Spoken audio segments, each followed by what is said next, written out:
cette Walibi Podcast l'année dernière. Et donc on va le faire sous ce format questions-réponses. Et je vous demande donc de faire un maximum de bruit pour le directeur général du parc, Jean-Christophe Parent.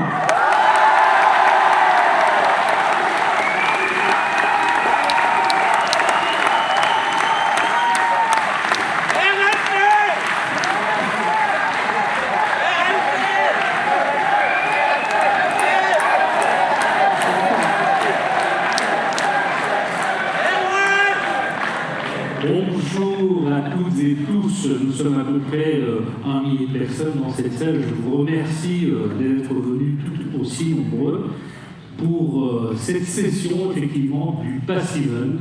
Nous avons fait un premier Passiven en 2024, il y a 2 ans, si je ne me trompe pas. Et aujourd'hui, ben voilà, on vous avait promis que s'il y avait des annonces à faire ou s'il y avait des explications à vous donner, nous serions bien entendu tous là pour essayer de vous répondre aux questions, y compris les plus indiscrètes, même si évidemment aux questions les plus indiscrètes, j'y répondrai de la façon la plus discrète.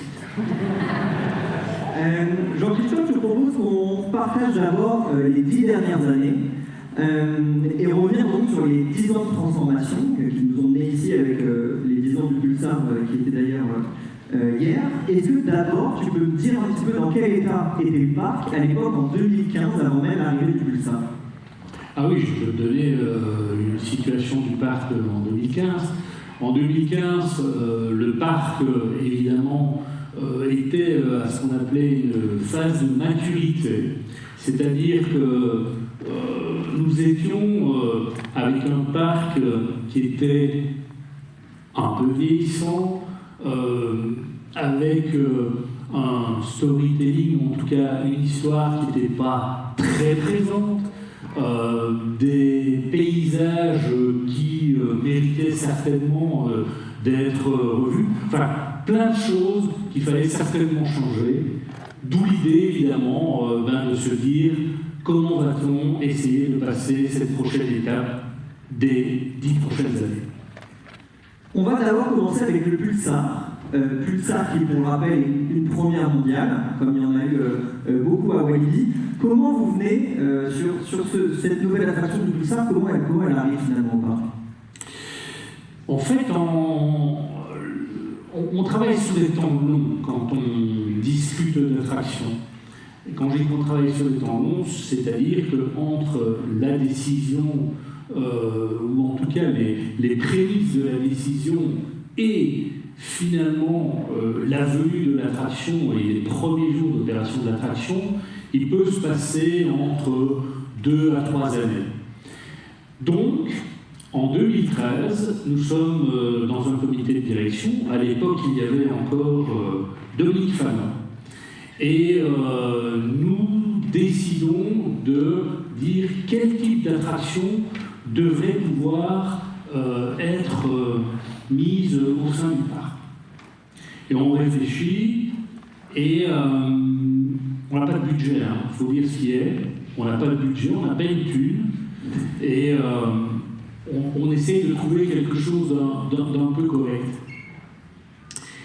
Et en fait, on va chez Coma, on va chez Mac, on va chez un certain nombre de fournisseurs, et notre attention est véritablement tournée sur Mac, qui nous propose en fait un prototype qui n'existe absolument pas, dont ils n'ont eux-mêmes aucune idée de ce que ça donnera. Et en fait, nous sommes à la IAPA Europe de, si je me souviens bien, Paris, à l'époque, porte de Versailles. Et je leur dis, ben ok, Banco, on va avec vous, on fait un partenariat, et puis voilà, le Pulsar, 3 ans après, est mis dans le parc. Et c'est comme ça que le Pulsar est né, mais qui était en fait une des premières pierres avant une grosse annonce du Master Plan 2017. On va revenir en détail sur toutes les zones qui ont été faites, mais aussi celles qui n'ont pas été faites par la suite. Dans ce Master Plan 2017, c'est quoi la vision à ce moment-là? Comment on arrive à se projeter et se dire, ok, on va retravailler tout le parc? À un moment donné, tu dois te poser des questions qui sont différentes de je mets une attraction après une autre attraction. Et il faut se poser la question suivante, et on le voit déjà, c'est un peu les comiques des réseaux sociaux, enfin, ça frémit, les parcs fans nous disent wow, vous n'êtes quand même pas très exceptionnels, les mecs, qu'est-ce que vous pourriez réellement faire? Et donc, la question n'était pas de se dire qu'est-ce qu'on va construire comme attraction, mais plutôt comment doit-on construire une stratégie qui fait que nos clients, nos visiteurs vont réellement se sentir impliqués dedans. Et en fait, c'est toute la stratégie, la très grande satisfaction clientèle qui est mise en œuvre et qui nous permet, à ce moment-là, avec l'aide de nos amis de la Compagnie des Alpes d'ailleurs, de créer ce master plan. Je te parle de 2014 parce qu'on voit ici 2017, mais en fait, toute cette réflexion a déjà commencé en 2014. On n'a pas fini, on n'a même pas encore mis le pulsar, qu'on pense déjà à que devons-nous faire pour satisfaire correctement nos visiteurs. C'est une grosse prise de risque d'annoncer un master plan parce qu'on voit sur les autres parcs, on va plutôt annoncer nouveauté par nouveauté. Et ici, on annonce, ou en tout cas on s'étend sur 10 ans. C'est quoi la prise de risque sur ce genre de choses? La prise de risque est complètement folle parce qu'en fait, on va. Alors qu'on n'a pas une thune, de nouveau, je le répète, on est toujours à la même enseigne. À ce moment-là, on a aussi la chance d'avoir un patron qui s'appelle François Fassier, patron des sites de loisirs, qui nous dit, écoutez, pour le parc Astérix, pour le Futuroscope, pour Walibi Belgium, il faut vraiment qu'on rentre dans une réflexion globale stratégique sur que veut-on faire de ces flagships, que veut-on faire de ces parcs. Et en fait, entre la Compagnie des Alpes et chacun des sites, on réfléchit réellement à ce qu'on souhaite. Et à ce moment-là, on dit, ok, si on veut faire quelque chose, si on veut que ce soit impactant pour nos visiteurs, il faut y aller, il faut taper 100 millions dans le parc. Donc c'est plutôt un fonctionnement Compagnie des Alpes de travailler en master planning. Absolument. Ok. Et quand on annonce à ce moment-là, en 2017, toutes ces nouvelles zones, on verra par après, effectivement, tout n'a pas été fait comme imaginé, et il y a des zones qui ont changé aussi. Est-ce que toi, à ce moment-là, tu es persuadé de réussir que ça va ressembler exactement à ça dans 10 ans, où tu sais déjà qu'il y a une marge voilà, sur les années, pendant 5-7 ans, où il y a une marge de changement qui risque de s'opérer? Quand tu crées un master planning, tu crées une vision. Tu crées une voie, mais tu ne sais effectivement pas si la voie que tu crées, tu vas y arriver ou pas. Encore une fois, c'est un solide pari qu'on a fait. Il se fait qu'on était méga convaincus de ce qu'on présentait, bien entendu. Ça a été en fait, ça peut paraître difficile à croire, mais en fait, ce qui s'est passé, et c'est vraiment comme ça que ça s'est passé. On n'a pas d'argent. On a des difficultés à avoir des investissements pour ce parc. On a expliqué en un quart d'heure, tu m'entends bien, on a expliqué en un quart d'heure ce plan d'investissement. Et une des personnes que je ne citerai pas aujourd'hui nous a dit ok, on y va. Montre en main un quart d'heure. Comme quoi, tout peut jouer en 15 minutes. Ça peut vraiment se jouer. Il fallait avoir la force de persuasion de dire si on ne fait pas ça, on est mort. Et effectivement, ça a mené à plein de choses. D'abord, en 2018, effectivement, la création des Worlds of Walibi et du nouveau festival World, ne vous inquiétez pas, on en parlera après, je sens déjà que ça frémit par rapport à ça. En 2018, à Walibi avec la phase 1, le Kiddy Bay, donc on réintègre la famille dedans, on réintègre de la climatisation, chose qui n'avait pas forcément été mise en place à Walibi. C'était vraiment une des priorités du plan à ce moment-là. Alors, je Je reviens un peu sur les mondes de Walibi, parce qu'il faut quand même partir de la genèse du projet.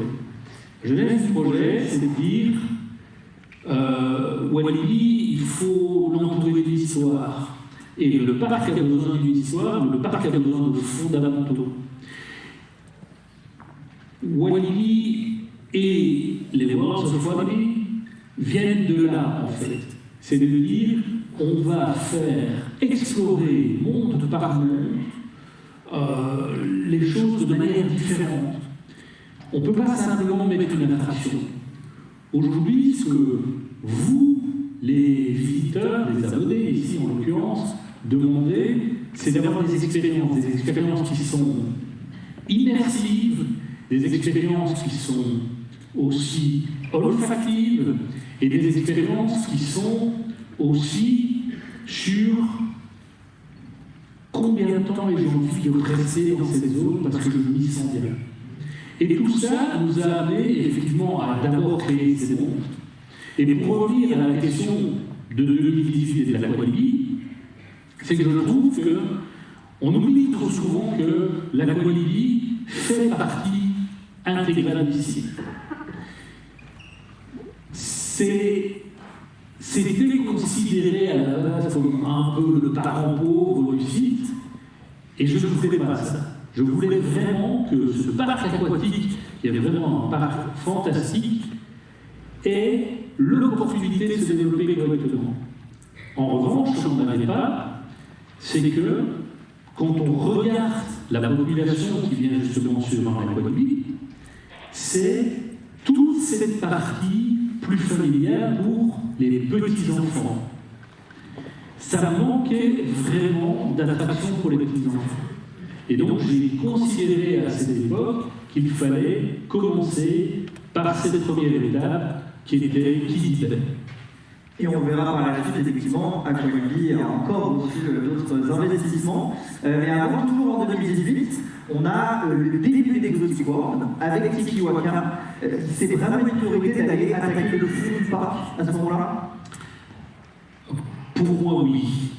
On avait deux options.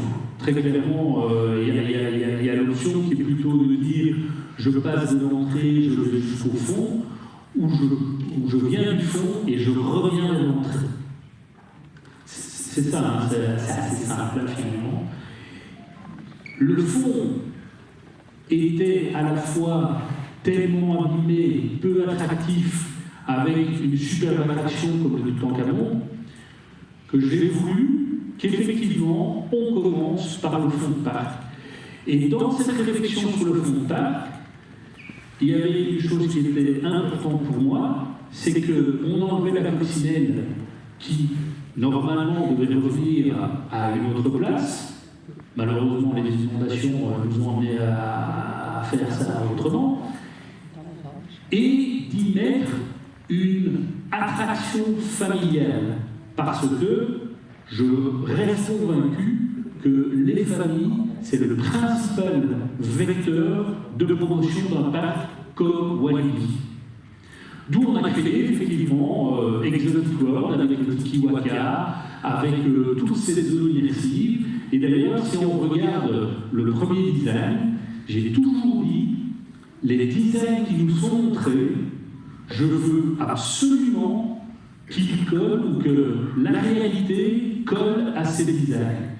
Et grosso modo, on peut dire que même si on a fait quelques erreurs, parce que vous faites toujours des erreurs dans un plan, la réalité correspond à peu près au design, à 90%. Et c'est quelque chose qu'on va voir sur la présentation, parce qu'on a toujours le concept art réalité, et on se rend compte encore plus effectivement du suivi du projet. Et puis on reste dans l'investissement famille, avec Karma World en 2019. Là c'est une grosse nouveauté, avec un dark ride à ce moment-là. C'est une priorité d'investir dans une dark ride? C'est une priorité de présenter un portefeuille d'attractions varié. Portefeuille d'attractions qui doit être varié en termes de cible, entre les familles, les teenagers, ça c'est une chose, mais aussi dans la la caractéristique intrinsèque de chacune des attractions, de se dire je veux plutôt du coaster des montagnes russes, je veux plutôt de l'attraction indoor, parce que dans un parc comme Walibi Belgique, on est quand même en Belgique, et donc à certains moments de l'année, c'est quand même vachement bien d'avoir des structures qui sont couvertes.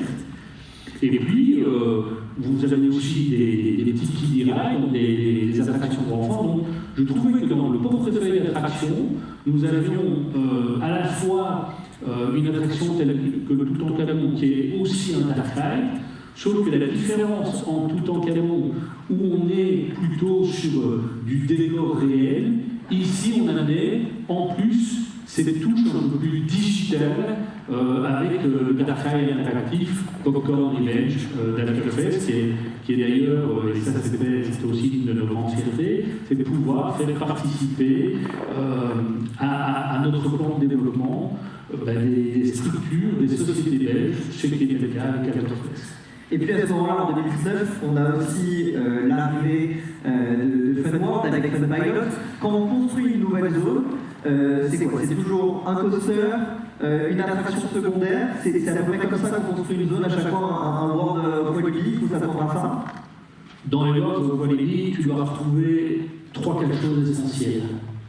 La première chose, tu dois trouver des attractions. Alors, si possible, avoir à chaque fois une attraction un peu plus sensation, trail, et puis une attraction un peu plus famille. Ce couple-là fonctionne assez bien.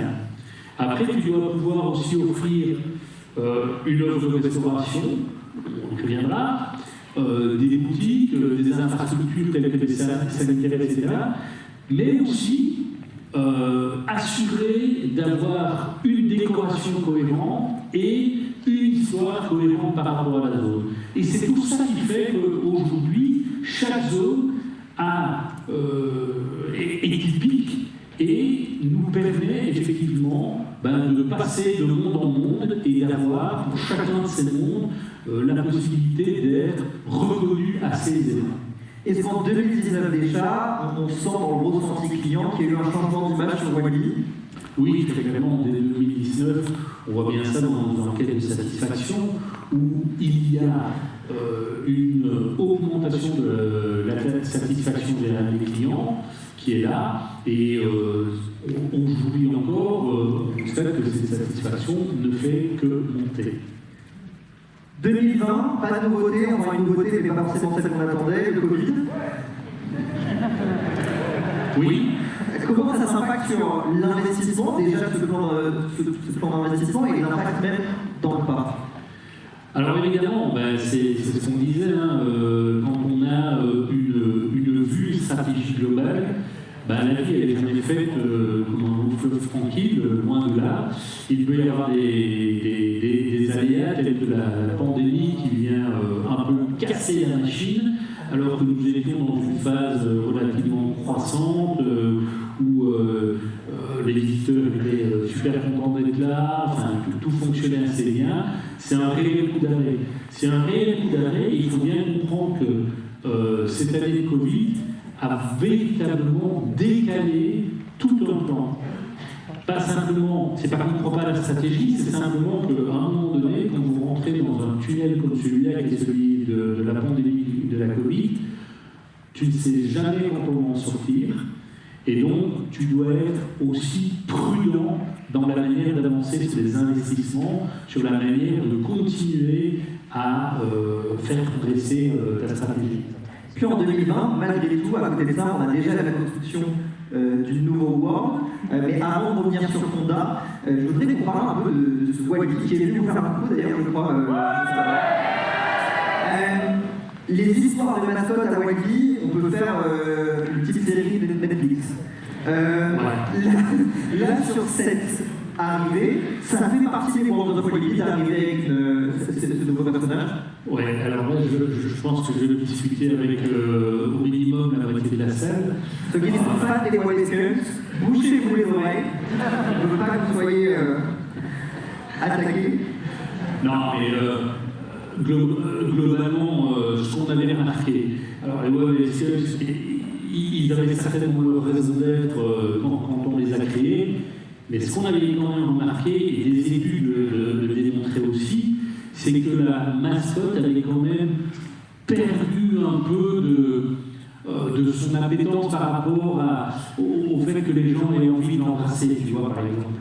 Et il se fait que moi qui suis là maintenant depuis à peu près 25 ans, ben j'ai remarqué quand même qu'au début de Walibi, et puis en 2006 avec le retour de Walibi, Walibel, etc., et les gens étaient quand même très attachés à avoir plutôt une mascotte plus en rondeur, plus douce, plus amicale quelque part, moins peut-être moins rock'n'roll certainement, plus conventionnel.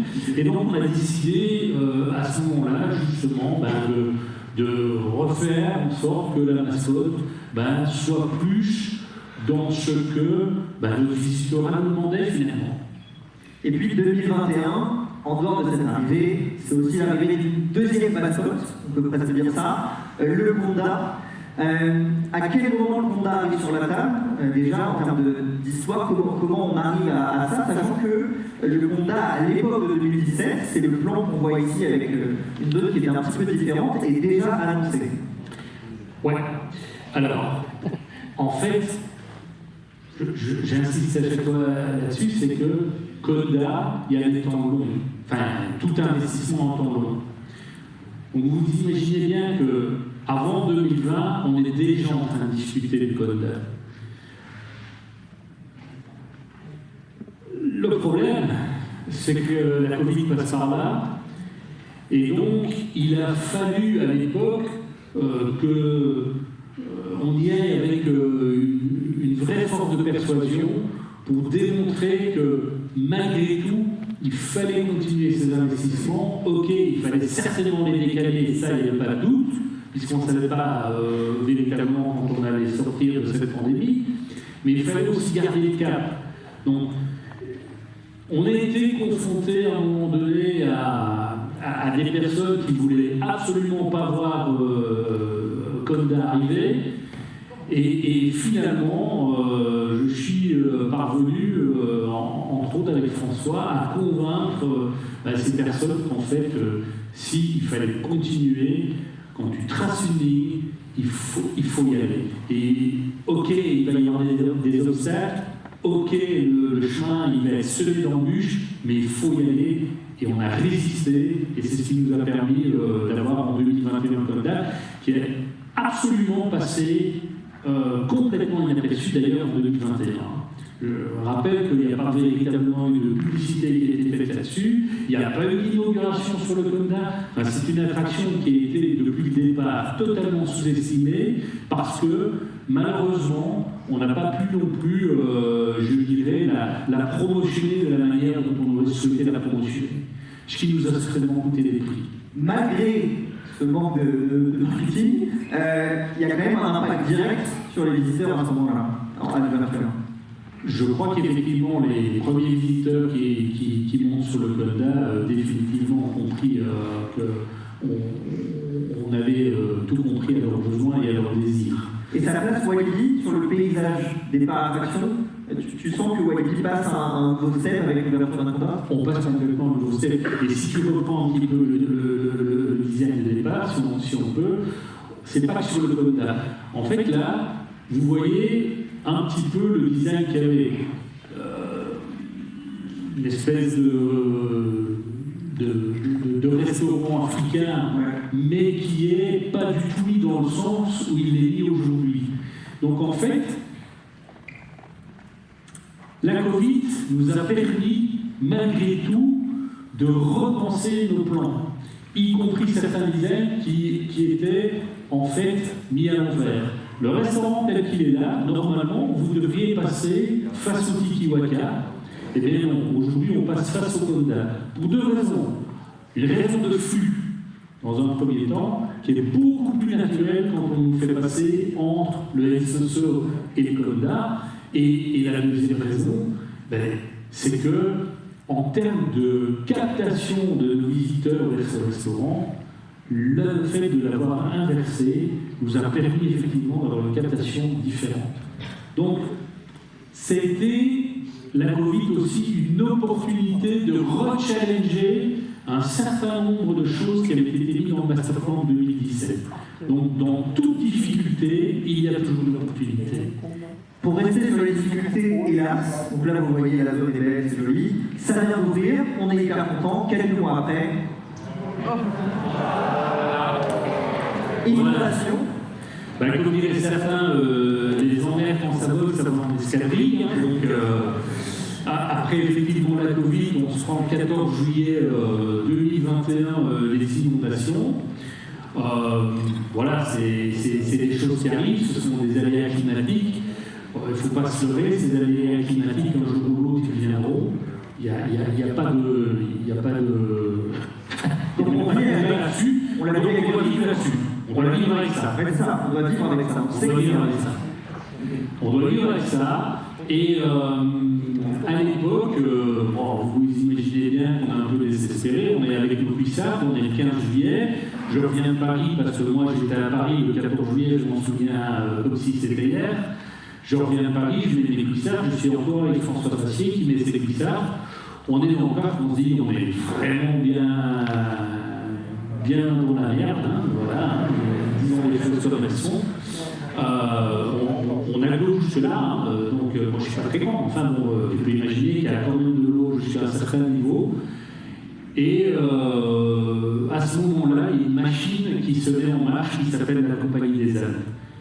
Ça peut paraître bizarre que je parle comme ça, un petit peu entre les souffles et les patates de la Compagnie des Alpes. En fait, la Compagnie des Alpes va nous être un support exceptionnel à partir de ce moment-là.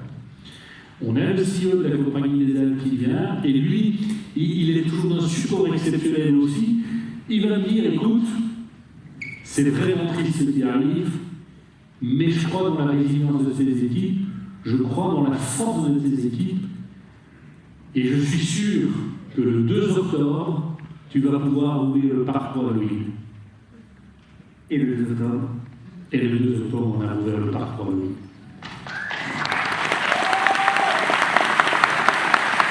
C'est dans ces moments-là qu'on voit vraiment la force de l'équipe qu'on a réussi à faire. Je n'ai jamais eu d'hésitation sur le fait que nos équipes soient non seulement des professionnels de l'accueil, des professionnels du divertissement, mais je n'ai jamais eu non plus le moindre doute sur le fait que quand il fallait serrer les coudes et aller de l'avant, ils étaient en capacité de le faire. Je tiens encore une fois à les remercier. On est 5 ans plus tard, ça m'émeut toujours.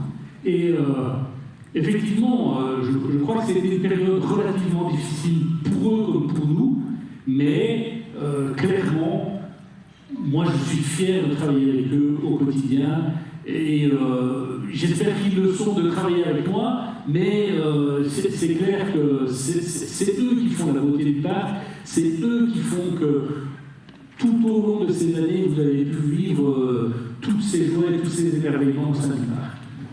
Je pense qu'on peut encore les applaudir.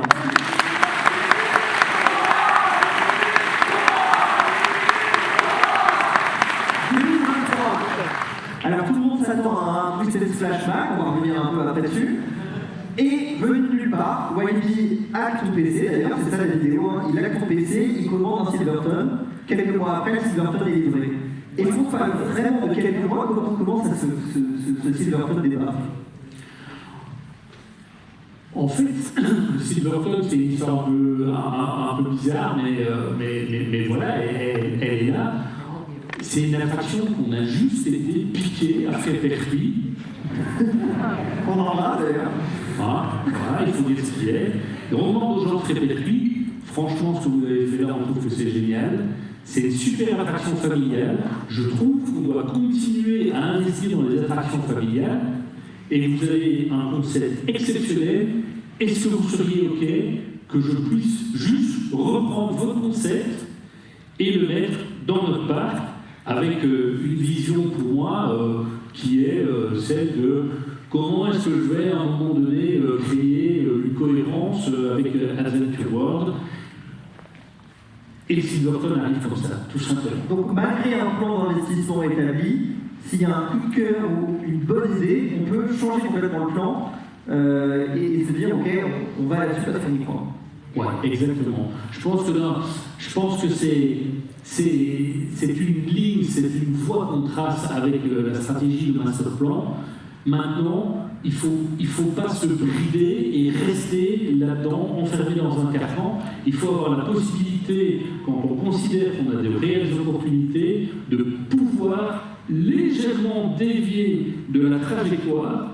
Mais quand on dévie légèrement de la trajectoire, c'est pas grave, on reprend la trajectoire par après. YDB Belgium, c'est aussi connu pour sa saisonnalité, notamment Igilo, on vous en parlera pas aujourd'hui, mais il y aura du lourd. C'est aussi connu pour sa saisonnalité et en 2023 l'arrivée de YDB Winter. Oui. Comment ça arrive YDB Winter au niveau du parc déjà en termes d'historique et à côté de ça, c'est quoi ta satisfaction actuelle de YDB Winter? Comment tu le vois se développer? Alors YDB Winter, en fait, c'est déjà pris à partir de 2017. Pourquoi est-ce que je dis que c'est déjà pris à partir de 2017? Parce que justement dans la trajectoire, c'est aussi de se dire quelles sont les périodes de l'année où on peut se permettre d'ouvrir le parc. Et Winter n'était pas véritablement une période où on pouvait ouvrir ce parc, que du contraire. On était un parc saisonnier, plutôt un parc qui ouvrait d'avril à septembre dans un premier temps, puis on a été un peu plus loin, jusqu'à novembre. Et là, on s'est dit, il y a quand même un coup à jouer sur Winter. On est en 2017, et donc j'emmène un certain nombre de personnes avec moi dans mes valises, et on part du côté de Debord, on part du côté de Tivoli au Danemark, de Lisberg, de Phantasialand, enfin, tous ces parcs qui, à l'époque, ont déjà effectivement un événement de Noël. Et la réflexion était assez simple, c'était comment peut-on implémenter ce type de projet au sein du parc. Bon, on voyait que au niveau des concepts, c'était super. Après, il y avait un très très très gros travail d'infrastructure. Pourquoi est-ce qu'on n'a pas ouvert avant le 2023 ? Ben, tout simplement parce qu'on n'était pas préparé. Il faut bien comprendre que ouvrir un bloc sanitaire ici, en décembre, c'était pas possible avant. Tout simplement parce que nous n'avions pas des tuyaux qui étaient enterrés aux bons endroits, qui étaient hors gel, comme on dit. Donc on ne pouvait pas faire ça. Au niveau de la boucle d'eau, c'était la même chose. On était en incapacité de produire, enfin pas de produire, mais d'amener l'eau jusqu'à nos restaurants pour pouvoir justement amener de l'eau à tous les niveaux du parc. Et donc, on a été plus contraints par des problématiques d'infrastructure que par des problématiques de concept. Le concept, on y croyait déjà. Il fallait une infrastructure, ça a demandé un certain temps. Et en fait, l'infrastructure, comment est-ce qu'elle est venue? Tout simplement en créant les mondes. Donc, quand on a créé les mondes, à chaque fois, évidemment, on s'est dit, on va faire en sorte que l'infrastructure soit en capacité d'accueillir un produit tel que Winter. Voilà, c'est parfois aussi bête que ça, mais c'est ça la réalité de pourquoi attendre 6 ans avant de faire Winter. Et comment tu te projettes sur ce YDB Winter? Parce qu'on vous avez fait le choix d'investir beaucoup dès le début et de couvrir déjà une grande partie du parc. Comment on voit l'avenir de cet événement? Moi je le vois de manière brillante. On a eu jusqu'à présent 3 événements Winter. On va continuer à promotionner cet événement Winter qui n'est pas encore totalement installé. Oh, bonjour Dominique. Bonjour Dominique. qui n'est pas encore totalement installé, mais que je pense, on est encore en capacité de faire évoluer. On l'installe, et puis petit à petit, on amènera encore des évolutions à cet événement, mais j'y crois dur comme fer. J'y crois vraiment dur comme fer.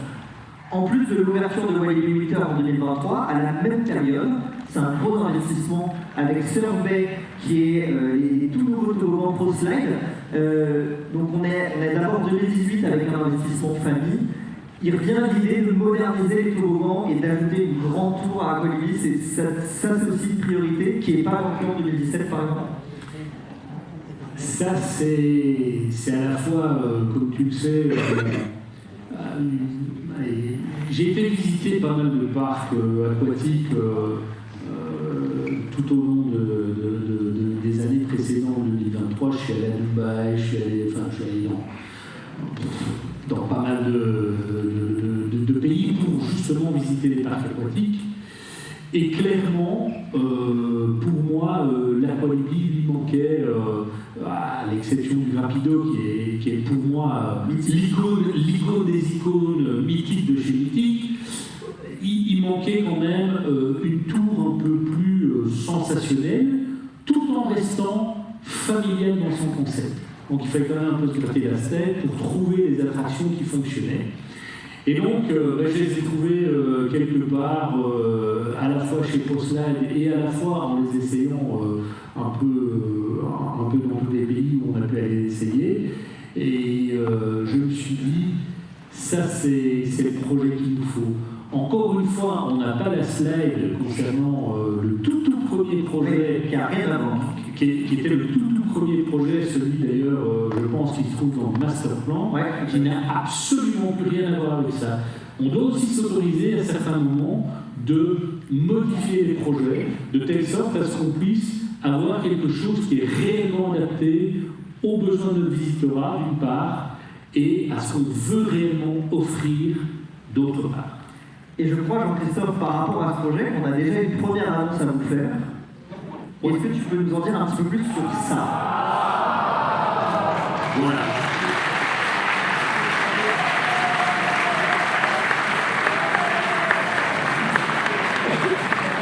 C'est pas la réalité qui construit Alors, effectivement, aujourd'hui, on se rend compte qu'on n'utilise peut-être pas de manière la plus efficace la web. On a aussi, comme tu le sais, une vraie culture du RSE. Donc, et dans le RSE, il y a une partie économie d'énergie, durabilité et autres, à laquelle on est particulièrement attaché. Et donc, ça me paraissait être une hérésie de ne pas, à un moment donné, couvrir cette vague de telle sorte à ce qu'on puisse, et dans un premier temps, parce que c'est quand même ça l'essentiel, continuer à donner à nos visiteurs, à nos abonnés, un produit de qualité. Aujourd'hui, je considère que le produit n'était pas complètement abouti. Avec la couverture de la vague, je pense qu'on va pouvoir profiter mieux de cette partie de l'Aqualibi. On peut s'attendre à des travaux pour quand? Alors les travaux, ils auront lieu principalement en octobre. De cette année? De cette année, ouais. De cette année, de telle sorte à ce que pour l'hiver, ça soit OK. On va commencer déjà à avoir des éléments qui arriveront sur le site ici en août-septembre. Et donc on continue à travailler le temps d'avoir le permis, parce que c'est important d'avoir le permis. Sachant que pour l'instant, je crois que c'est du sur-mesure ProSlide. Pardon? C'est du sur-mesure ProSlide. C'est du sur-mesure de ProSlide. On a étudié ça avec eux. Ils ont fait un travail formidable, quelque chose qui me semble être totalement intégré, parce que ça aussi c'est quelque chose auquel nous tenons, c'est que l'ensemble soit beau et intégré, et je pense qu'ici on a quelque chose qui va plutôt bien. Repartons maintenant sur Walibi avec DocWorld en 2025. C'était à cette occasion qu'on avait pu faire le tout premier Pass Event par ailleurs. C'est quoi ton analyse de DocWorld maintenant que c'est construit, maintenant que c'est là? Si on revient il y a 2 ans, on était, je prends en chantier, à ce moment-là, on avait réalisé le premier OneDrive de Make-up. C'est quoi ton ressenti maintenant sur DocWorld en 2026?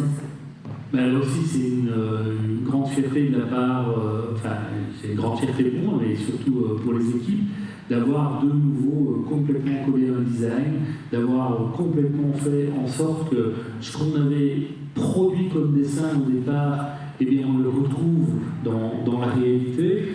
C'était aussi pour moi quelque chose d'essentiel. Encore une fois, DocWorld, à la base, ça existe, mais absolument pas dans le plan d'investissement.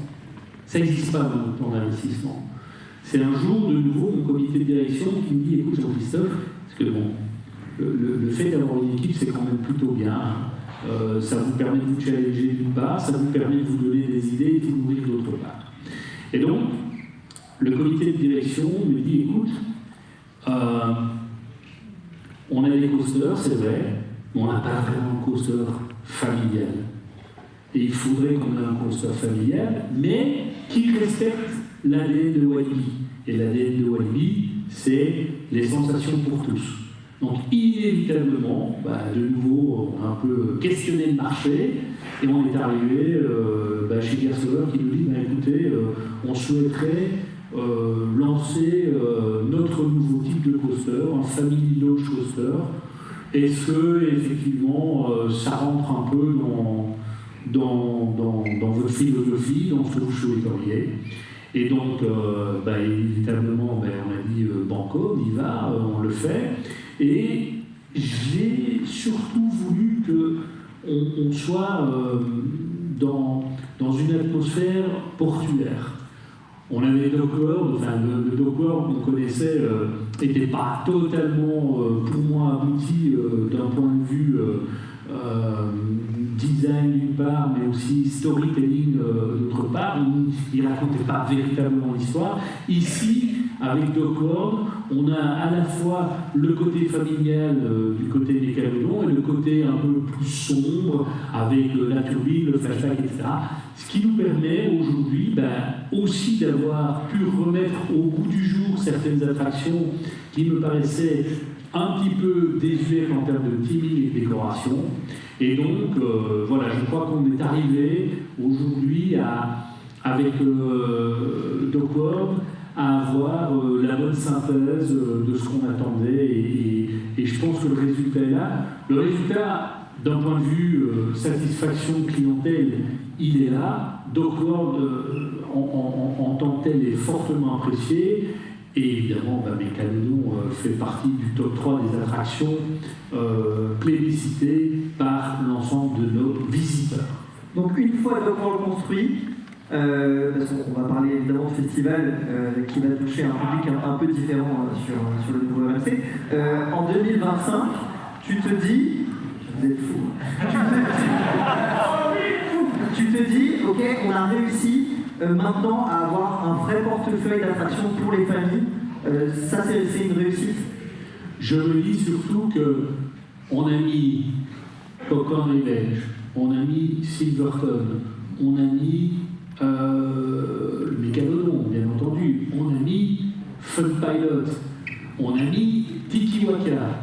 Donc sur les quelques attractions qu'on a mis, quand on regarde bien, on est plus sur de l'attraction familiale et dans le portefeuille en plus un peu varié, sans parler évidemment de Kiddy Bay et de Survey.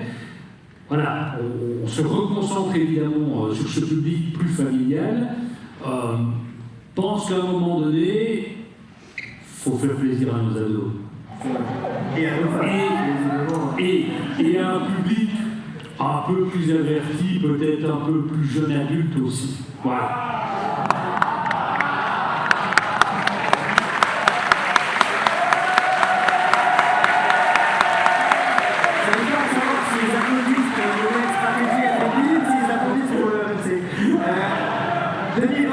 Une des nouveautés, on l'a déjà vu avec la pita, le burger, etc., c'est s'associer avec un chef Barbe Potter.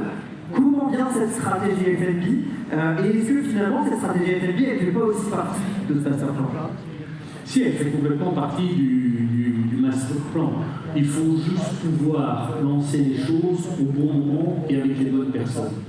Il se fait que, je vous dis en toute honnêteté, je ne suis pas complètement séduit toujours par la restauration qu'on peut offrir à nos visiteurs. Et donc, je veux absolument me retrouver dans une restauration plus durable, plus qualitative et, si possible, pour un prix équivalent. Donc, ça, c'est effectivement la stratégie. Et le fait de s'adjoindre les compétences d'un chef quand même doublement étoilé Michelin nous permet effectivement d'avoir accès aussi à des produits, à des fournisseurs qui, eux, sont en capacité de nous amener à un niveau supérieur à ce qu'il est aujourd'hui. Alors, on ne va pas changer du tout au tout et demain, on ne va pas devenir le parc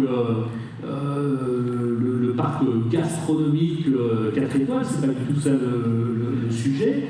Ce qu'on veut faire avec Barthes, c'est faire plus du fast-food, mais du fast-good food. C'est ça la différence. La deuxième chose qu'on veut faire, c'est que on sait que vous venez pour les attractions. Tout le monde le sait. Il n'y a pas de secret par rapport à ça. Par contre, on voudrait que vous y restiez pour le goût.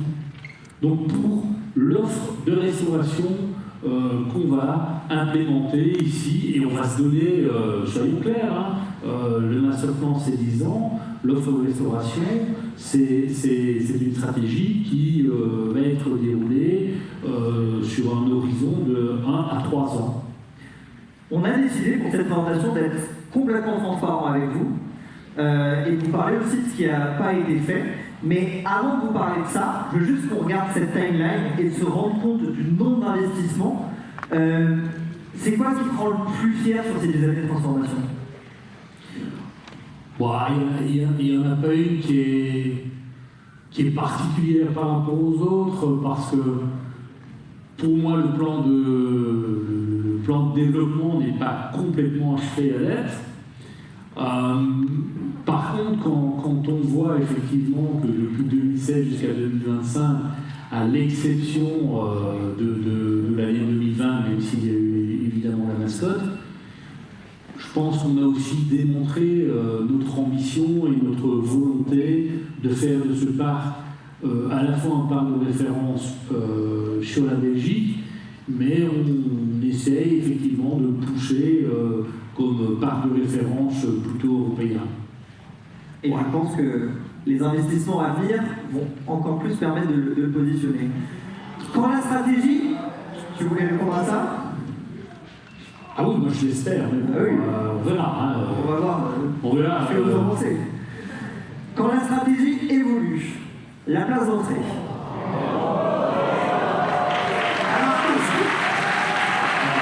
Attention, ce qui est montré ici, ça ne veut pas dire que ça va être fait, si j'ai bien compris. Que du contraire. Que du contraire. Tu as effectivement signalé que dans une stratégie, il y avait des choses qu'à un moment donné, il fallait abandonner ou revoir. La place d'entrée telle qu'elle est là aujourd'hui, in fine, si on y pense, c'est super, c'est génial, on pouvait même encore faire mieux. Quand on fait des dessins, ils sont tellement léchés que ça nous fait tous rêver. Ceci étant dit, est-ce que vous préférez que nous mettions de l'argent dans le parc pour de l'attractivité ou pour un endroit où vous passez exactement 2 minutes 30? Voilà. Je pense qu'on est tous d'accord sur le constat. Et donc, évidemment, il faudra qu'à un moment donné, on fasse évoluer cette place d'entrée, mais on ne va pas y consacrer des millions et des millions, parce qu'aujourd'hui, on considère que ce seraient des millions perdus ou mal utilisés par rapport à ceux qu'on pourrait investir dans le parc. Donc ce concept-là, on ne peut plus le prendre en exemple de ce que pourrait devenir la place d'entrée. Absolument pas. Et d'ailleurs, je ne le fais pas. Et d'ailleurs, je ne le fais pas sans raison. Encore une fois, quand je regarde les entrées, et je ne citerai pas pour le coup les parcs, mais quand je regarde les entrées d'autres parcs, même de très grands parcs du côté d'Orlando, ça casse pas toujours trois pattes un canard. Hein. C'est des entrées relativement simples qui ont pour seul objectif de faire entrer les clients dans un univers, et l'univers, il est derrière l'entrée. À côté de ça, on en parlait un petit peu avant avec ce Twist and Smash Mac. Ça aussi, on peut partir du principe que c'est plus du tout à l'ordre du jour. Alors je vais combler en attendant. À partir du moment... Le micro est en place, on est bon ? Ouais, c'est magnifique. À partir du moment où le mécanodon passe quand même un peu sur l'attraction, ça risque d'être compliqué d'aller mettre une attraction. Et on voit toujours la Gold River d'ailleurs ici. Hein. On voit d'ailleurs toujours la Gold River qui restait dans le plan. Donc comme quoi, dans notre stratégie, oui, Dockworld, il fallait le faire. Oui, il fallait y amener de l'attractivité. Alors ici, ce fait que c'était dans la partie plutôt Adventure World. Mais voilà, là, ça ne va pas être possible pour des raisons physiques. Plutôt physiques, on va dire ça comme ça. Est-ce qu'il faut s'attendre à ce qu'Adventure World ce soit la prochaine zone après Festival World à être travaillée ? C'est une excellente question, merci de me l'avoir posée. Avec plaisir. Ce qui est bien, c'est que tu ne me mets jamais dans l'embarras. Mais clairement, il va falloir travailler la zone Adventure World. Comme je l'ai dit tout à l'heure, hein, le fait de mettre le Silverton à la place de mon ami pour créer du lien avec la zone italienne et Adventure World et rendre cette zone de manière cohérente, il faudra le faire un jour. À date, je ne peux rien annoncer là-dessus, mais c'est pour moi inscrit dans la stratégie. Vous avez l'info. Attention, s'il vous plaît, ne faites pas de crise cardiaque. Ça, c'était la zone de loup-garou.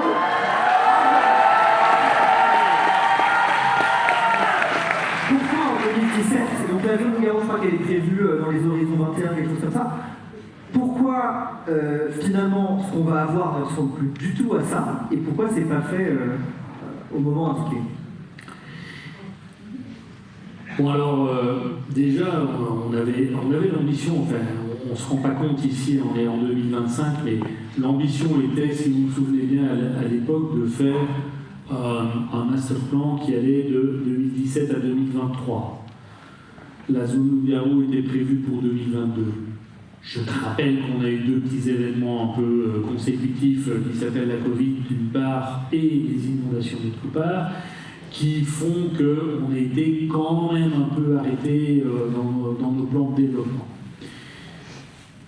Au départ, il n'était pas envisagé d'imaginer que le loup-garou disparaisse du paysage. Et donc, effectivement, c'était bien la zone loup-garou, où on souhaitait simplement, à l'époque, refaire, démolir toute cette ligne de jeu, démolir le Pizza Solo, et refaire, évidemment, un espace beaucoup plus cohérent, toujours sur la thématisation de la Nouvelle-Orléans. Donc ça, on n'a pas changé sur le fait qu'on se dit, cette zone, il nous la faut, et il nous la faut dans cette thématique-là. Le siège qui était là, c'était le siège du roi Carnaval, d'ailleurs. Donc voilà, on était vraiment déjà dans cette philosophie et dans cette vision de ça sera sur le thème du carnaval. Et dans le restaurant qui était prévu, qui s'appelait d'ailleurs Carnaval Restaurant, juste comme ça, il y avait pour la vision, c'était de placer un food court avec plusieurs types de restauration. Une restauration italienne pour le carnaval de Venise, une restauration cajun pour le carnaval de la Nouvelle-Orléans, une restauration plus brésilienne avec de la churrascaria, etc., etc., et une restauration au-dessus de laquelle, enfin, il y avait 4 types de restauration dans ce bâtiment, et le bâtiment devait représenter un hangar de chars de carnaval. Okay. Il y a des choses qu'on a gardées dans les idées, et il y en a d'autres qu'on a éliminées parce que ça ne fera pas.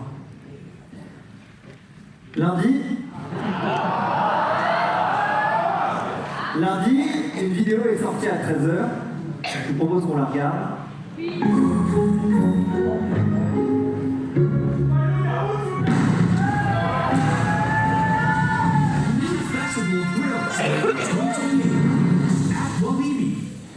Festival Noir 2028.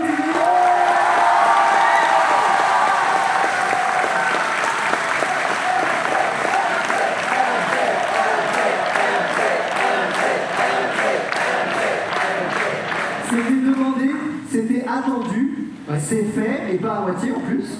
On l'espère. À quel moment vous prenez la décision déjà de repartir à zéro et de dire, voilà, la zone qu'on a vue, qu'on vous a montrée, elle ne va plus du tout ressembler à ça? Bon, en fait, aujourd'hui, on peut vous le dire, c'est en 2024, mais en fait, en 2023, on discutait déjà du RMC, là. Donc, en avril 2023, on commence à parler du RMC, et en fait, petite anecdote. Je suis dans le secret. Petite anecdote, effectivement, on se retrouve à Orlando, tu es avec moi d'ailleurs à Orlando, je dis viens un peu voir un truc avec moi. Moi je suis comme un fou, vous imaginez pas. Viens avec moi, on est en novembre 2023, j'invite Erwan et d'autres personnes d'ailleurs, on est à Orlando. Et on se dirige vers le stade de RMC, il ne sait pas trop où on va, puis on monte chez RMC, alors là il se dit bon, il y a quand même quelque chose qui va se passer, et là,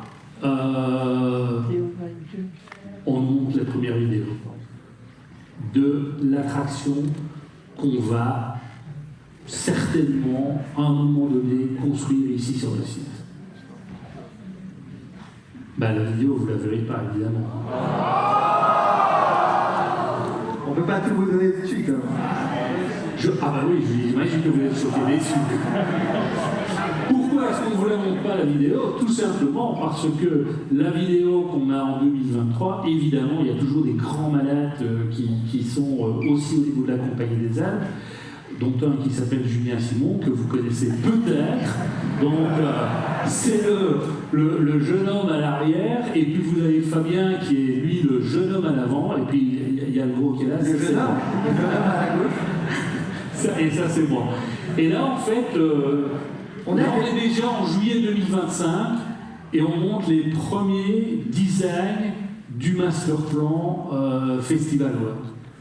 Donc, entre 2023 et 2025, on a déjà beaucoup travaillé dessus. On a déjà revu, parce qu'on a la chance d'avoir chez RMC aussi des gens tout aussi allumés qu'un mec comme Julien Simon. Et donc, le fameux Joe, là, que tu connais.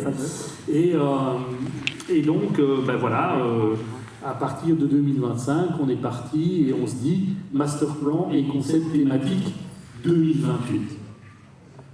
Donc on sait qu'on va la créer en 2028.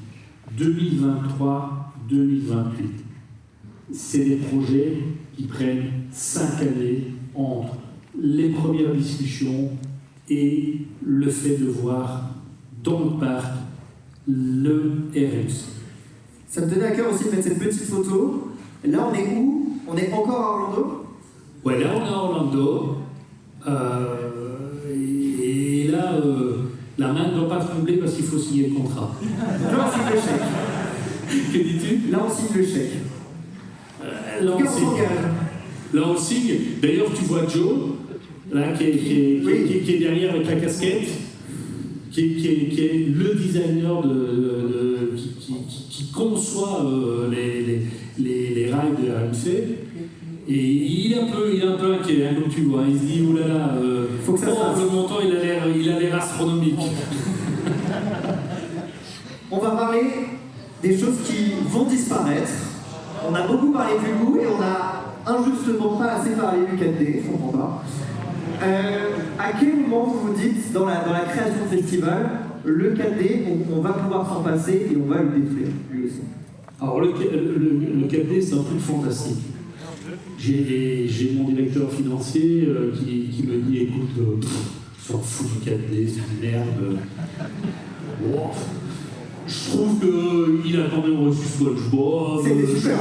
Je trouve qu'il a quand même reçu les Web et les Skulls. Enfin, tu vas peut-être un peu fort sur le fait de dire que c'était une merde. Moi, je trouve que c'était une attraction qui, en son temps, avec l'allure, se tenait bien. Aujourd'hui, évidemment, elle a peut-être plus totalement sa place au sein du parc. Et il dit, et si on faisait passer le RMC dans le 4D? Je lui dis, écoute, t'es un excellent financier, mais peut-être que pour les concept art, on va laisser ça à d'autres. Et finalement,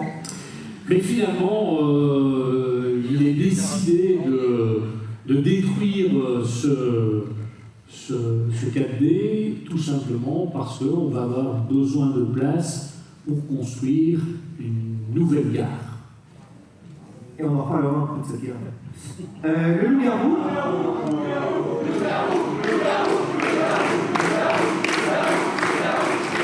Ça crie moins que pour RMC quand même. On sent que vous avez déjà commencé à passer le step après.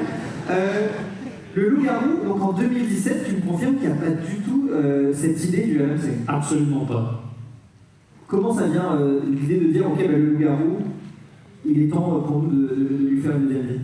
Bah, j'ai eu l'occasion d'aller faire un thème en Wallis-et-Hollande, j'ai eu l'occasion d'aller faire un Iron Gwazi à Tampa, j'ai eu l'occasion d'aller faire un Zadra en Pologne. Et donc, je me dis, ouais, finalement, un poster en bois, c'est super, mais s'il y avait moyen quand même de lui mettre de l'acier pour qu'on puisse faire d'autres petites choses, ce serait sympa. Et déjà dans ces tests-là, tu te dis, quitte à le faire, autant partir plutôt sur un Aeroquazi ou un Zadra qu'un Octane. En termes de taille. Ah, tu me poses toujours des questions. Ouais, je me pose pas la question. Moi, je dis juste, parce que c'est comme ça que je fais, hein, généralement. Dites-vous bien que tout ce qu'il y a dans le parc, c'est absolument pas moi qui design. Et j'ai pas du tout les compétences pour faire ça. Donc je dis à chaque fois à Julien Simon, Julien, s'il te plaît, est-ce que tu peux t'occuper du projet? Et donc, je sais pas ce qu'il a inventé, moi. Mais tu sais, probablement, voilà. Mais je sais que ce qu'il va faire, ça va être une tuerie. Voilà. Après, c'est vrai, je dis, bon, si tu peux faire autre chose que le thème, ce serait bien. Mais on aime beaucoup le thème, hein, attention. Après, ne rêvez pas, hein, on verra. et ok, on veut en tout cas avec RMC pouvoir placer cette attraction à un niveau européen, à minima, voire mondial, ce serait super. Enfin bon, nous ne sommes que Wallis-et-Holland. La fin du loup, on a aussi décidé de la célébrer. Ouais. Avec un merch spécifique.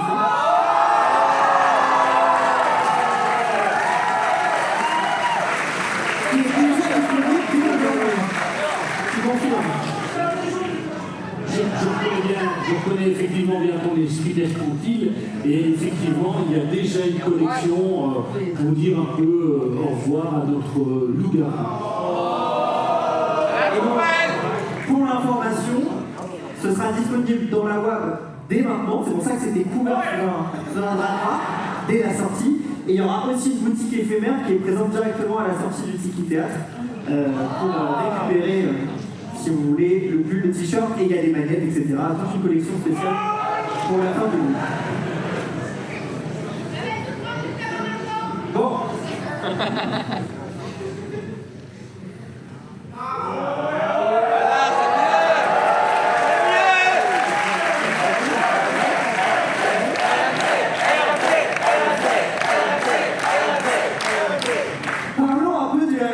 gens qui ont envie de parler de ça.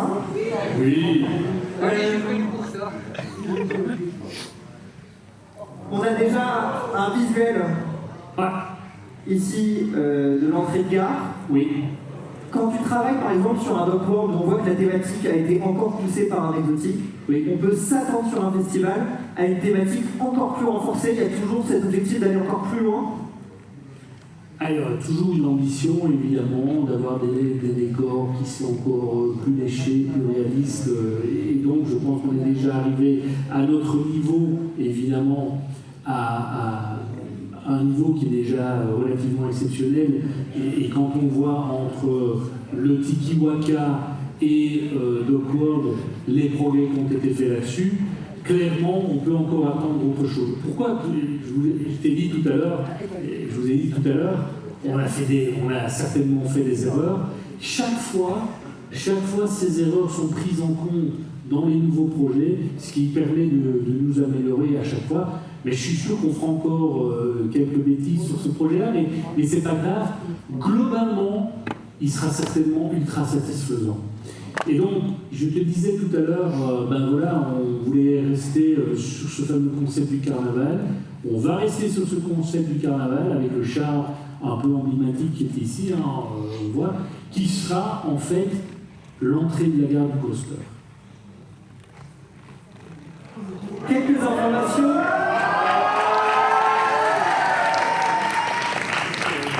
On en parlait un petit peu, si on pouvait le comparer à un autre coaster. C'est quoi l'expérience qu'on souhaite proposer ici sur ce coaster en public? Alors encore une fois, là-dessus, je laisse à Julien toujours toute la latitude de m'épater dans un premier temps. Je pense que effectivement les derniers designs que j'ai vus sont plutôt sympas. À date, il y a quelques figures effectivement qu'on pourrait considérer comme des premières mondiales. On n'en dira pas plus que ça, je vous le dis tout de suite. Sinon, bon, voilà. Il n'y a pas plus de première mondiale, ça ne veut pas dire qu'il n'y aura pas plus d'autres choses. Ouais, ça ne veut pas dire qu'il n'y aura pas plus de choses. Peut-être qu'il y aura des airtime un petit peu plus. Enfin, on sait pas. On verra. La vitesse, elle est celle qui est marquée là. Un parcours plus long que le Loup-Garou, 1231 mètres, va quand même falloir s'accrocher, les amis, parce que c'est un vrai beau parcours. Il est plus long, un petit peu plus long que celui du Côte d'Ar d'ailleurs, si je ne m'abuse. On est sur un record du Benelux avec cette longueur. Absolument, et au niveau effectivement de RMC avec qui on travaille, je ne sais pas si Steven est là ou pas, je ne l'ai pas vu, je ne sais pas s'il est là. Est-ce qu'il est là, Steven Packing? Non? Where is? Oh, Steven, how are you? This is one of... Enfin, c'est un des... Excusez-moi. Ici, on va vite en retweet. Donc, voilà. Si vous avez des questions sur RMC, que vous parlez un peu anglais, Steven est là pour vous y répondre. Allez, hop. Donc voilà, Steven nous fait plaisir, nous fait plaisir d'être là avec nous aujourd'hui pour cette présentation. Donc c'est un vrai partenariat, on est super contents et c'est très enthousiasmant pour nous de travailler avec RMC, qui est pour moi une boîte de renom et qui va nous amener véritablement, on parlait de Conda tout à l'heure, je pense que l'RMC va encore nous amener un pas plus haut dans la renommée de Walibi Belgium. Je te propose de réagir maintenant à ces quelques informations.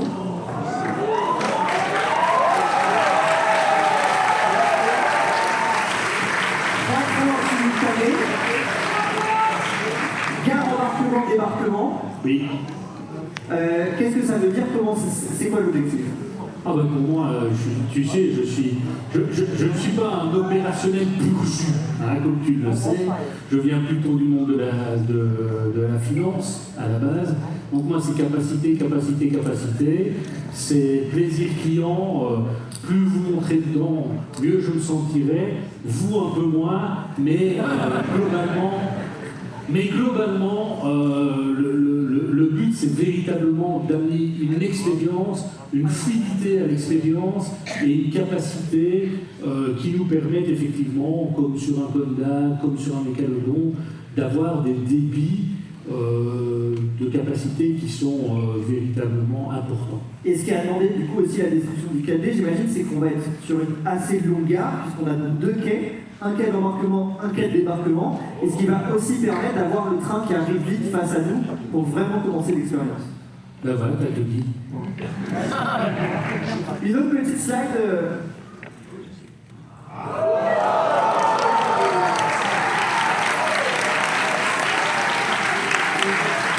Ça aussi, dans la réflexion à RMC, c'est de se dire, mais en dehors du layout, qu'est-ce que vous pouvez nous proposer de nouveau?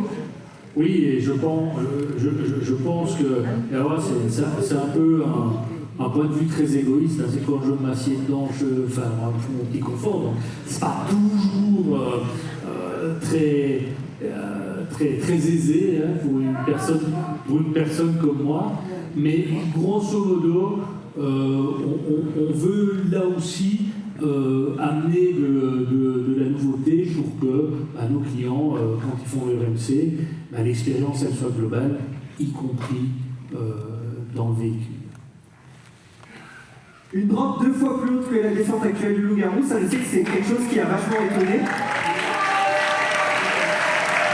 C'est que les gens ont imaginé qu'un RMC allait suivre les courbes, et vous avez dit, on va faire complètement quelque chose d'inattendu et revoir travailler sur un gros modèle avec un lift creux en prenant un lift qui n'est pas du tout dans la direction.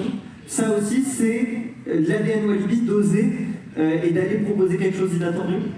Je crois qu'effectivement, il y a assez d'amateurs de coaster et de ce type d'hybride coaster dans la salle pour savoir qu'à un moment donné, il faut quand même pouvoir se différencier. Et donc voilà, ça faisait partie effectivement aussi des critères quand on a discuté avec RMC du fait que oui, on voulait quand même quelques éléments ou en tout cas quelques caractéristiques qui font que ce coaster par rapport à d'autres va pouvoir se démarquer. On a vu plein de créations sur les réseaux sociaux, dont celle de Blitz Coaster. Pour nous, c'est assez drôle à voir parce qu'on connaît le layout définitif. Et vous êtes nombreux à spéculer, à imaginer un peu ce qu'il y a à y avoir, et pour le coup, c'est vraiment très bien fait. On peut leur confirmer donc que les layouts à plat ne sera pas le layout final. Ouais, sinon c'est trop marrant ça. Donc, n'ayez pas de crainte, vous serez surpris. D'ailleurs, je propose quand même qu'on voit la première inversion. Ah, si tu veux.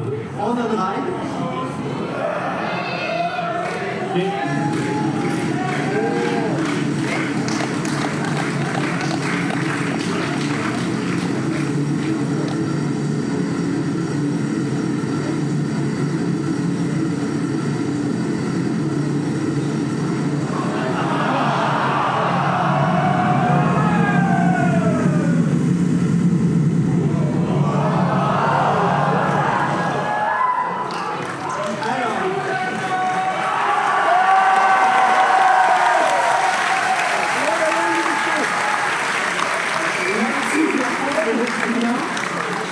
On pouvait s'attendre à une inversion assez classique comme on voit, mais en fait à l'intérieur, on va avoir 3 changements de basculement, ce qui en fait là aussi un élément déjà inédit et jamais vu dans le monde. Absolument.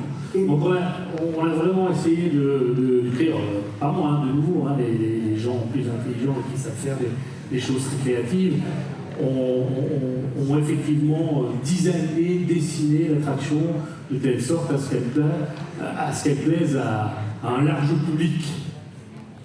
Un large public. Un large public.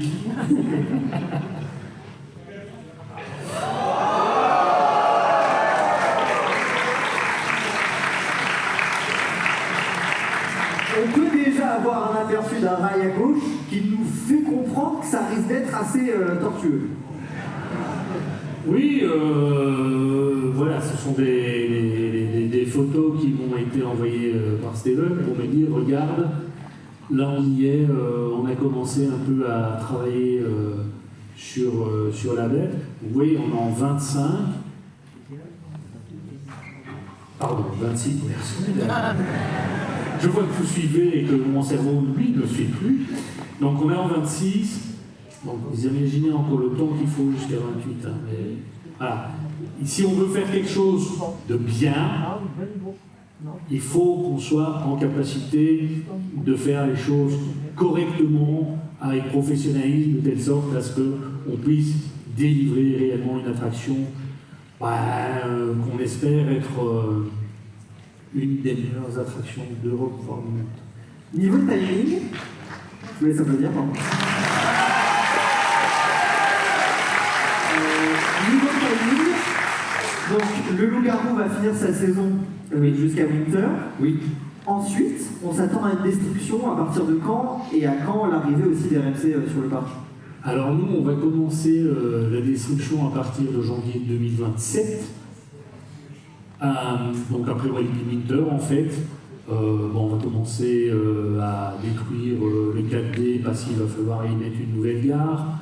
On va certainement aussi devoir, sur toute la zone du Loup-Garou, faire en sorte que les équipes de RMC puissent arriver et commencent à je dirais, enlever une partie du rail pour justement venir reposer une autre partie dessus. La zone, elle est en deux temps. On est ici sur la phase 2 de 2030. Pourquoi travailler une zone déjà en deux parties? Tout simplement pour deux raisons. Une raison technique qui était une difficulté de flux où il fallait quand même pouvoir faire en sorte qu'une des zones principales du parc ne soit pas complètement bouchée et donc devoir faire le tour du lac pour pouvoir... non, ça c'était pas possible.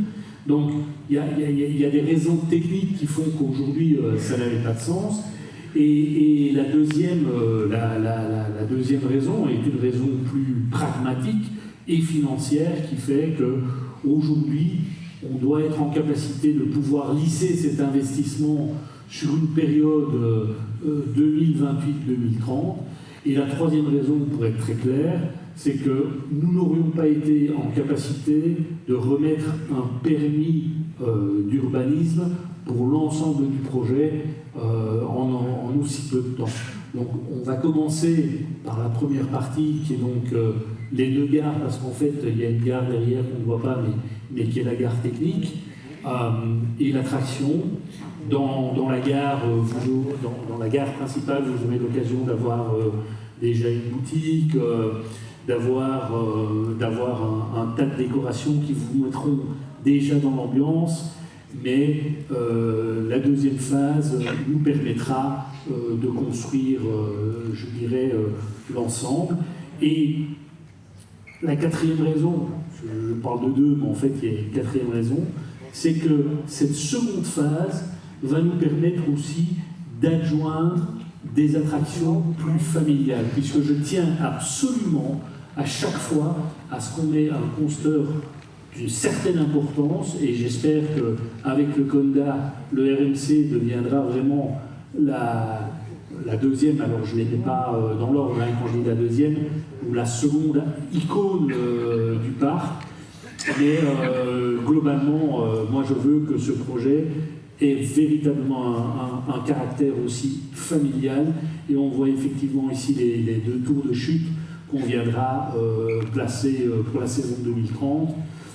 Le nouveau restaurant, ainsi qu'une halle, un peu à l'instar de ce qu'on a fait sur Dock World, mais une halle qui sera plus fermée et qui nous permettra aussi de faire un peu d'animation dans cette halle, et qui a aussi pour objectif, parce que c'est je le sais, vous le savez certainement aussi, un des défauts du parc, c'est que quand tu es à ce qu'on appelait dans l'ancien temps la place de l'Europe, c'est-à-dire la place face à l'Aqualibi, tu as une vision quasi à 360 degrés de tout ce que tu peux voir sur le parc.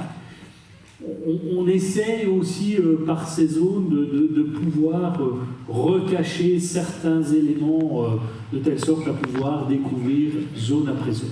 Et puis, tu parlais de ces nouvelles tours. Il y a aussi la réintégration d'une attraction qui est actuellement à Funworld. Oui. Ça avait déjà été fait sur le Conda, Oui. sur la zone exotique. Ça aussi, de reprendre des attractions, de mélanger, d'offrir une offre plus... Absolument. Moi, je suis convaincu que c'est très bien d'avoir des zones enfants, mais tu ne parviens pas à utiliser, ou en tout cas tu as des attractions qui sont sous-utilisées parce qu'elles ne se trouvent pas à la bonne place dans le parc. Je prends l'exemple de Kondala. Kondala, qui est juste à côté de Konda, a multiplié par 3 la fréquentation de l'attraction de par le fait qu'elle se trouve à côté de Konda. Donc j'espère que, et je vous le dis aujourd'hui, hein, c'est pas une primeur, ce sont les Sam Babaloon, donc Philly's Bubble pour ceux qui ont connu Philly's Bubble, qui vont être réintégrés aussi dans cette zone-là. Et après, pour la prochaine vidéo, je propose un moment de recueillement. Je vais donc demander de baisser un petit peu l'éclairage et de garder le silence pour l'honorer.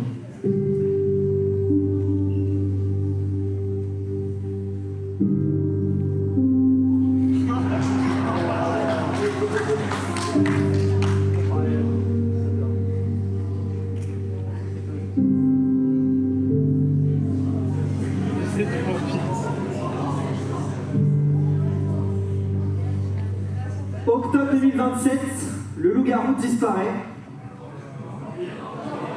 Le vampire. Mais le loup-garou a aussi disparu avant. Pourquoi ce choix? Pourquoi octobre 27?